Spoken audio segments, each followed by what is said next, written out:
தேர்தல் ஆணையம் அறிவிச்சிருக்குது, எஸ்ஐஆர் அறிவிச்சிருக்குது. சுமார் 21 ஆண்டு காலம் இந்த பணி மேற்கொள்ள. இதற்கு முன்பு 8 முறை இந்த சிறப்பு தீவிர திருத்த வாக்காளர் பட்டியல் பணி நடந்திருக்குது. இன்றைக்கு ஒவ்வொரு சட்டமன்ற தொகுதியிலும் பல்லாயிரக்கணக்கான வாக்காளர்கள் இறந்தவர்கள் இடம்பெற்றிருக்கிறார்கள். தொடர்ந்து ஒவ்வொரு தேர்தலையும் அவர்கள் அந்த வாக்காளர் பட்டியலில் இடம்பெற்றே இருக்கிறாங்க. அதே போல நகரத்தில் குடியிருக்கின்றவர்கள் வீடு மாறி போயிடுறாங்க, அல்லது வெளி மாநிலத்துக்கு போயிடுறாங்க, வெளிநாட்டுக்கு போயிடுறாங்க. அவருடைய பெயரும் தொடர்ந்து பல ஆண்டுகளாக வாக்காளர் பட்டியல் இடம்பெற்றே இருக்குது. இப்படி முறைகேடாக இருக்கின்ற இந்த வாக்காளர்கள் எல்லாம் விடுவிக்கப்பட்டு தகுதியான வாக்காளர்களை வாக்காளர் பட்டியலில் இடம்பெற வேண்டும் என்ற அடிப்படையில் தான் எஸ்ஐஆர் பணி முக்கியம், எஸ்ஐஆர் முக்கியம். அதற்காக தேர்தல் ஆணையம் அறிவிச்சிருக்குது. அதை எதுக்குறாங்க திராவிட முன்னேற்ற. எஸ்ஐஆர் என்றாலே அலறாங்க, என்னன்னே தெரியல. சார் என்று அலறாங்க. இப்ப எஸ்ஐஆர் என்று கேட்டாலும் பதறாங்க. கூட்டணி கட்சி சேர்ந்தவர்கள் அலறாங்க, என்னன்னே தெரியல. இதுல என்ன தவறு இருக்குது? காலம் போதாதுங்கிறாங்க. 1 மாத காலம் கொடுத்திருக்கிறாங்க. ஒவ்வொரு பாகத்திற்கும் ஒரு பிஎல்ஓ அரசு அலுவலரை நியமிக்கிறாங்க. அவள் வீடு வீடாக கொண்டு போய் அந்த படிவத்தை கொடுத்து, பிறகு படிவம் பூர்த்தி செய்யப்பட்டு அதை திரும்ப பெற்று சம்பந்தப்பட்ட அதிகாரிக்கு ஒப்படைக்கிறாங்க. இதில் எந்தவித ஒரு காலதாமதம் ஏற்படுறதுக்கு வாய்ப்பே இல்லை. ஏன்னா ஒவ்வொரு முறையும் தேர்தல் வருது. தேர்தல் வருகின்ற பொழுது அந்த வாக்காளர்கள் வாக்களிப்பதற்கு அடையாள ஸ்லிப் கொடுக்கறாங்க. இப்ப 5 நாள்ல கொடுத்துறாங்க. ஒரு பாகத்தில் இருக்கின்ற அனைத்து வாக்காளர்களுக்கும் 5 நாட்களில் அந்த பூத் ஸ்லிப் கொடுக்கப்பட்டு அவர் போய் வாக்களிக்கிறாங்க. அப்படி இருக்கின்ற பொழுது 1 மாதம் கொடுத்திருக்கிறாங்க. ஒரு பாகத்திற்கு சுமார் 1200 வாக்குகள் என்று வைத்துக் கொண்டார் கூட சுமார் 300 வீடு தான் இருக்கும். அதுக்கு மேல இருப்பதற்கு வாய்ப்பே இல்லை. அப்படி 300 வீடு இருக்கின்ற பொழுது ஒரு நாளைக்கு 50 வீடுனா கூட 6 நாள் கூடுதல் 2 நாள் எடுத்துட்டா 8 நாள்ல இந்த படிவத்தை அனைத்து வீடுகளிலும் கொடுத்துடலாம். அப்படி வீட்டில் இல்லாத போது மீண்டும் ஒரு 2-3 நாள் கழித்து மீண்டும் அந்த சம்பந்தப்பட்ட பிஎல்ஓ அவர்கள் எந்தெந்த வீட்டில் கொடுக்கலையோ அந்த வீட்டில் கூட கொடுக்கலாம். அதை வாங்குறதுக்கு போதுமான கால அவகாசம் இருக்குது.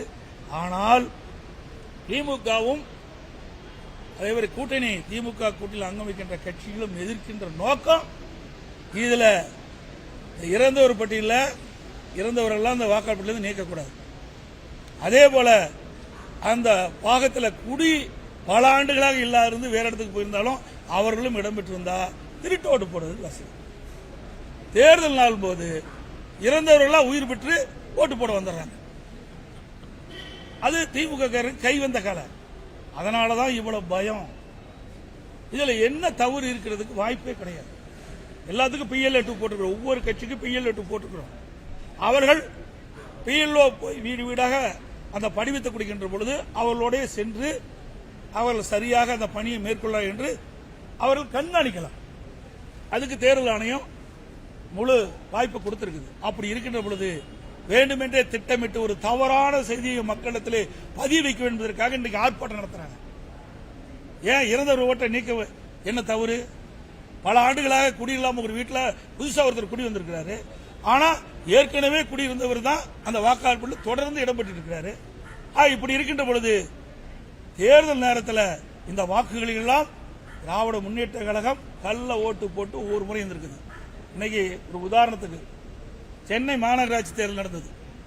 அப்பொழுது திருட்டோட்டு போட முயன்ற திராவிட முன்னேற்ற கழகத்தை சேர்ந்த ஒருத்தரை கையும் களவா பிடிச்சு எங்களுடைய கழக அமைப்பு செயலாளர் மரியாதைக்குரிய ஜெயக்குமார் அவர்கள் ஒப்படைச்சார் காவல்துறையிட்ட. அவர் மீது வழக்கு போட்டார். 15 நாள் சிறையில் இருந்தார். இப்படிப்பட்ட நிகழ்வுகள் எல்லாம் நடைபெறக்கூடாது என்பதற்கு தான் எஸ்ஐஆர் இன்றைக்கு தேர்தல் ஆணையம் அறிவிச்சிருக்குது. இதையெல்லாம் வேண்டுமென்றே திட்டமிட்டு மக்களிடத்தில் ஒரு அச்ச உணர்வை ஏற்படுத்தி அவர் வாக்குகள் பறிபோகும் என்று ஒரு தவறான செய்தியை வெளிப்படுத்திட்டு இருக்கிறாங்க. ஏன் அவர்களுக்கு PL2 இருக்கிறாங்க, கூட்டணி கட்சிக்காரருக்கு PL2 இருக்கிறாங்க. இன்னைக்கு பல கட்சி ஒன்றாக இணைந்துதான் நீங்க சொல்றீங்க. எல்லாத்துக்கும் ஒவ்வொருத்துக்கும் ஒவ்வொரு பூத்துக்கும் ஒவ்வொரு பாகத்திற்கும் ஒரு PL2 கட்சி ஒரு 5-6 கட்சி கூட்டணி இருக்குது. 5-6 பேரும் PL2 பெற்றிருப்பாங்க. 5-6 பேரும் போங்க. அதுல தவறு இருந்தா அந்த தவறு சுட்டி காட்டுங்க. அவர்கள் அதை சரி செய்வாங்க. இதுல எந்தவித தவறு செய்வதற்கு வாய்ப்பே கிடையாது. ஆனா வேண்டுமென்றே திட்டமிட்டு மக்களை குழப்பி ஒரு தவறான செய்தியை மக்களிடத்தில் பரப்பி வருவாங்க. இது ஏற்றுக்கொள்ள முடியாது. அனைத்து இந்திய அண்ணா திராவிட முன்னேற்ற கழகத்தை பொறுத்த வரைக்கும் ஒரு தகுதியான வாக்காளர் பட்டியல் இடம்பெற வேண்டும். தகுதியானவர்கள் தேர்தல் நேரத்தில் வாக்களிக்க வேண்டும் என்பதுதான் எங்களுடைய நிலைப்பாடு. அந்த காரணத்திற்காகத்தான் இந்த எஸ்ஐஆரை நாங்கள் ஆதரிக்கிறோம். ஏன்னா 21 ஆண்டுக்கு பிறகுதான் இப்போ வருது. இன்னைக்கு உதாரணமா ஈரோடு கிழக்கு சட்டமன்ற தொகுதி இடைத்தேர்தல் நடந்தது. அப்பொழுது அங்க ஒரு குடிசை மாற்று வாரியத்தில் சுமார் 1600 வாக்குகள் குடிசை மாற்று வாரியத்துடைய கட்டணம் முழுசு இடிச்சிட்டாங்க. இடிச்சு ஒரு வருஷம் ஆகியும் அந்த வாக்காளர் பட்டியலிருந்து வாக்காளர் பெயர் இடம்பெற்றிருக்கு. உடனே நாங்கள் மாவட்ட ஆட்சியர் போய் நாங்கள் முறையா சம்பந்தப்பட்ட படிவத்தின் மூலமாக இதை கொடுத்து இங்கே குடிசை மாற்று வாரியத்திற்கு வீடெல்லாம் இடிக்கப்பட்டு விட்டது, அந்த வாக்காளர்கள் நீக்கப்பட வேண்டும் என்று கோரிக்கை வச்சேன். எந்தவித நடவடிக்கை எடுக்கல. இன்ன வரைக்கும் வாக்காளர் பட்டியல் இருக்குது. இன்று வரை குடிசை மாற்று வாரியத்தில் ஈரோட்டில் கிழக்கு சட்டமன்ற தொகுதியில் குடிசை மாற்று வாரியம் அந்த வீட்டை முழுமையாக இடிக்கப்பட்டு விட்டது.